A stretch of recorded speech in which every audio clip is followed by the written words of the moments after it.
سورۃ الرحمن عروس القرآن، یہ سورہ رحمان جو ہے یہ قرآن کی دلہن ہے۔ جیسے دلہن کو آپ خوشنما لباس پہناتے ہیں، آراستہ پیراستہ اس کو گہنے اور اس کو زیور پہناتے ہیں، تو جس طریقے سے سجاتے ہیں آپ دلہن کو، اللہ تعالیٰ نے ایک سورت قرآن مجید میں یہ ایسی رکھی ہے سورہ رحمان کہ اسے خوب سجایا ہے۔ بہرحال قرآن کے الفاظ کا جو حسن ہے، جہاں تک حسن معنوی ہے وہ تو ہر لفظ میں ہے، لیکن یہ حسن ظاہری، حسن صوتی، حسن لفظی، یہ اپنے کلائمیکس پر آپ کو نظر آئے گا سورہ رحمان میں۔ اس کی 4 آیات پر ذرا توجہ کریں گے، عجیب حقائق سامنے آئیں گے۔ پہلی آیت کیا ہے؟ الرحمن، ایک آیت ہو گئی۔ رحمان کیا ہے؟ اللہ کا نام ہے۔ کبھی آپ نے غور کیا اللہ کے ناموں میں سب سے پیارا نام کون سا ہوگا؟ رحمان۔ کیوں؟ اس کا مادہ کیا ہے؟ رحمت۔ ہمیں سب سے بڑھ کر جس چیز کی ضرورت ہے وہ کیا ہے؟ رحمت خدا بندی۔ اچھی طرح سن لیجئے اس حضور کے قول کو۔ حضور فرماتے کوئی شخص جنت میں مجرد اپنے عمل کی بنیاد پر داخل نہیں ہو سکے گا جب تک کہ رحمت خدا بندی دستگیری نہ کرے۔ کسی صحابی نے بڑی ہمت اور جرأت کا ثبوت دیا کہ پوچھ لیا، کیا حضور آپ بھی؟ جب آپ نے فرمایا کوئی شخص داخل نہیں ہو سکتا جنت میں محض اپنے عمل کی بنیاد پر جب تک کہ رحمت خدا بندی جو ہے وہ دستگیری نہ فرمائے۔ پوچھا گیا کیا آپ بھی؟ آپ نے فرمایا ہاں میں بھی۔ آپ اندازہ کیجئے کہ اگر محمد الرسول اللہ بھی رحمت خدا بندی کے ضرورت مند ہوں تو تاب دیگراں چہ رسد، ہماری تو سب سے بڑی ضرورت رحمت خدا بندی ہے۔ اب یہ رحمت جو ہے قرآن مجید میں اللہ تعالیٰ کی یہ شان 2 الفاظ کے ذریعے سے آتی ہے، رحیم اور رحمان۔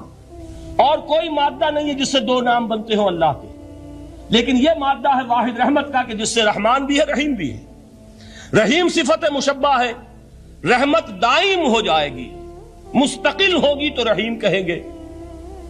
اور رحمان، اس میں رحمت کی ہے وہ شان ہے کہ جیسے ٹھاٹھے مارتا ہوا سمندر ہو، ہیجان کی کیفیت، طوفانی کیفیت، رحمت خداوندی کا طوفانی جوش، وہ ہے رحمان۔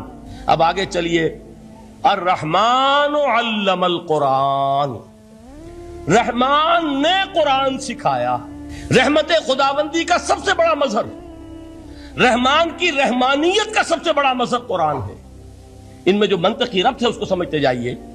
اچھا آپ یہ سوچئے، جو علم بھی انسان کو حاصل ہوا وہ کس نے دیا؟ اللہ نے۔ سائنس کا علم کس نے دیا؟ اللہ نے۔ علم آدم الاسماء کلہا، وہ علم الاسماء جو حضرت آدم کو دے دیا گیا تھا ازل میں، یہ اسی کا ظہور ہے، یہ اسی کی ایکسفولیشن ہے جو ہو رہی ہے اور ہوتی رہے گی ابھی۔ اور دوسرے علم ہے وہ کس نے دی؟ اللہ نے دی۔ لا یحیطون بشیء من علمہ الا بما شاء، مخلوق میں سے کوئی اللہ کے علم میں سے کسی شے کا احاطہ نہیں کر سکتا مگر وہ جتنا اللہ دینا چاہے۔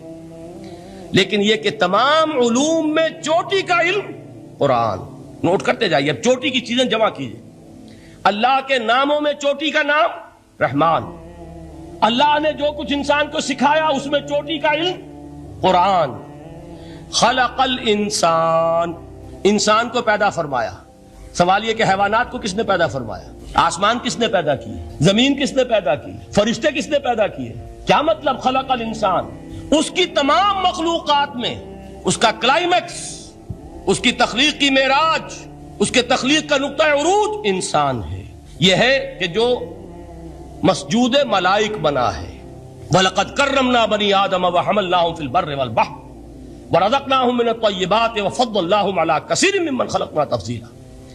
تو تخلیق میں سب سے اونچی تخلیق انسان کی، علموں میں سب سے اونچا علم قرآن کا، اللہ کے ناموں میں سب سے اونچا نام رحمان۔ اب آئیے چوتھی چیز، علمہ البیان، انسان کو بیان کی صلاحیت عطا فرمائی۔ کیا اور کوئی صلاحیت عطا نہیں کی؟ بینائی کس نے دی؟ اللہ نے۔ اسی طریقے سے سماعت کس نے عطا فرمائی؟ اللہ نے۔ کتنی فیکلٹیز ہیں، کتنے ایکسٹرنل آرگنز ہیں سینس کے، کتنے انٹرنل سینسز ہیں جو اللہ نے دیے ہیں۔ لیکن یہاں بھی سمجھ لیجئے جتنی فیکلٹیز ہیں ہیومن فیکلٹیز، ان میں ٹاپ کی فیکلٹی جو ہے وہ اسپیچ ہے، کلام ہے، بیان ہے۔ جن لوگوں نے میڈیکل سائنس کا مطالعہ کیا ہے وہ جانتے ہیں کہ یہ برین ہے، ہیومن برین، اس برین میں جو وہ اوپر ایک زرد سا مادہ ہوتا ہے، گرے میٹر، اس کی ایک کوٹنگ ہوتی ہے، یہ ہائیسٹ ایوالوڈ فارم ہے، اور اس میں سب سے بڑا رقبہ جو ہے وہ اسپیچ سینٹر کہلاتا ہے۔ اسی لیے انسان کو حیوان ناطق کہتے ہیں۔ حیوان کے اور انسان کے مابین امتیاز قائم کیا گیا، نطق، گویائی، بولنا۔ اب یہ کیا چیز ہوئی؟ انسان کی صلاحیتوں میں سے سب سے اونچی صلاحیت، 4 آیتیں ہو گئی نا۔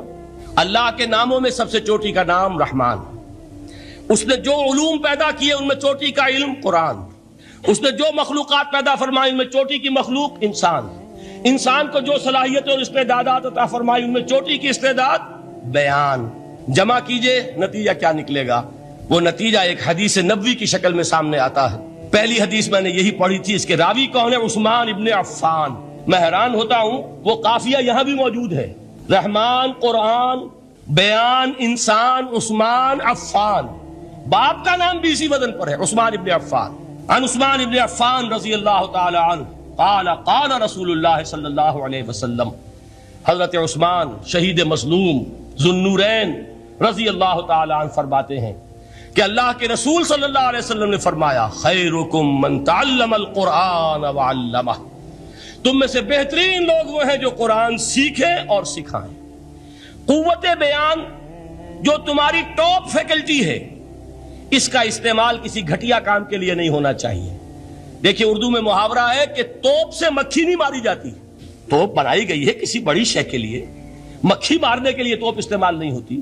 یہ قوت بیان جو ہے، جو ٹاپ موسٹ فیکلٹی ہے ہیومن جو فیکلٹیز ہیں ان میں سے، اس کا استعمال بھی ٹاپ موسٹ ہونا چاہیے۔